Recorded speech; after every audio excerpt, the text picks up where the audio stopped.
Днеска, YouTube приятели, отиваме да видим вече нашият апартамент, защото миналата седмица официално вече взехме документ. Отиваме да го погледнем, да ви го покажем. Един тук ще ме пита, но ти нямаш ли по 50-60 гледания на клип? И аз бях като, не бейни, на едното клипче имам над 600 гледания, другите имат средно по 200, 300, 400. Какъв е контекст? Беше ме питала, ти няма ли сега да разкажеш как е закупен този апартамент, цялата история, колко е труден процесът, това, онова. Истината е, че между другото изключително просто и почти абсолютно всеки гледащ това видео с нормална работа може да се закупи апартамента по начина, по който го направих аз. И много бих искал да разкажа и ще разкажа как, ако видеото събере над 1000 гледания или 50 лайка, ще разкажа от до цялата история с апартамента. Да, може да събнете и да направите малко гледания, за да не може приятелката ми да ми казва, ти имаш 50-60 гледания. Мечтата никога не умира с този YouTube канал.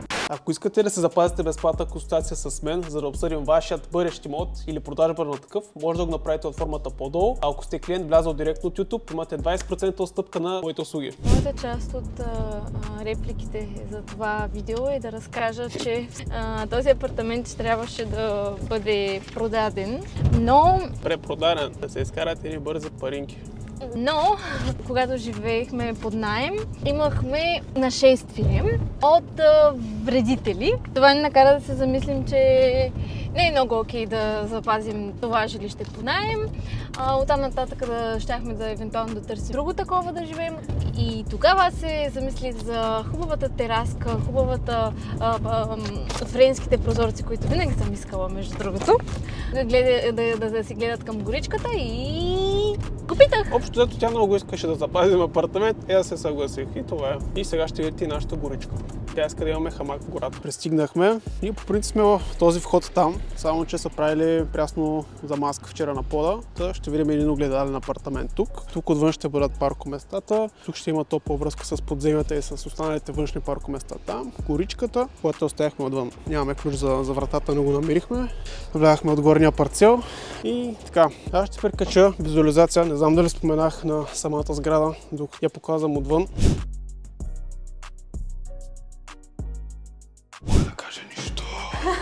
Какво значи нищо не можеш да кажеш? Така, ето го абсолютно същият огледален апартамент на нашия. Килерчето.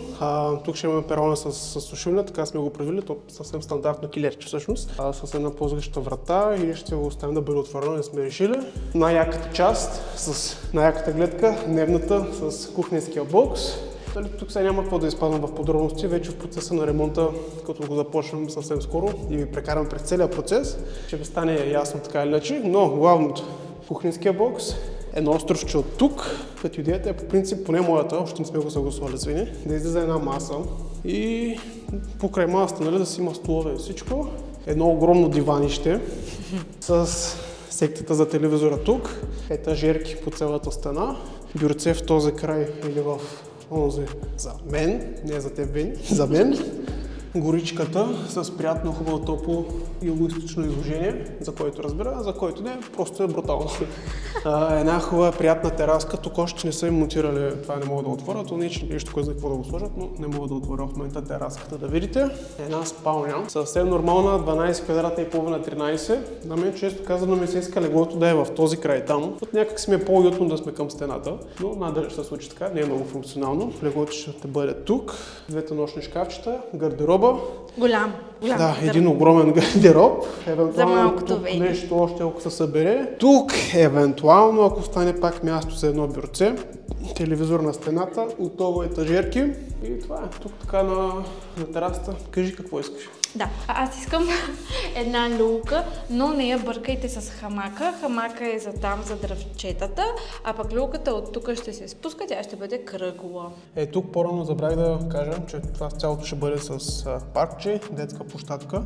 Предвидено е да бъде заградено и да има уж топла връзка към горичката. Това ще видим колко ясно ще стане, но да, идеята е, че директно от тук да може да се ходи в самата горичка. Тук Вени е направила едно 3D разпределение на около помещение, което е абсолютно същото.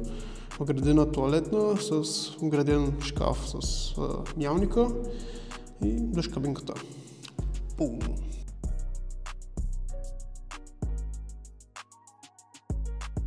И тук вече е от другата страна на сградата на апартамента, самата горичка. Ето е сградата. Нали, предстои това да се изравни, да стане площадката, която е. Тук са си вече паркоместата. Образето съвсем скоро следва да се приключат всичко. И тук вече ще е хамачката. А пък тук си представете сега, да имате едно куче или имате деца. Тая площадка, от терасата директно гледате площадката, гледате гората, идвате тук, разхождате си кучето или играете с децата или каквото и да е.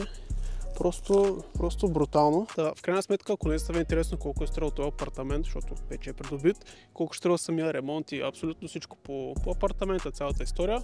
Както казах, над 1000 гледания или поне 50 харесвания и ще разкажа абсолютно всичко по апартамента. Така че може да се абонирате за канала. Аз бях и съм Юлиан Радев от Имоти Премиер. Постоянно имам информация за такива готини проекти, които излизат на пазара, апартаменти, които не са достатъчно добре оценени. Общо взето мога да ви съдействам с абсолютно всичко, свързано с покупката и продажбата на апартамент, така че аз съм човека, може да разгледате и другите видеа в канала.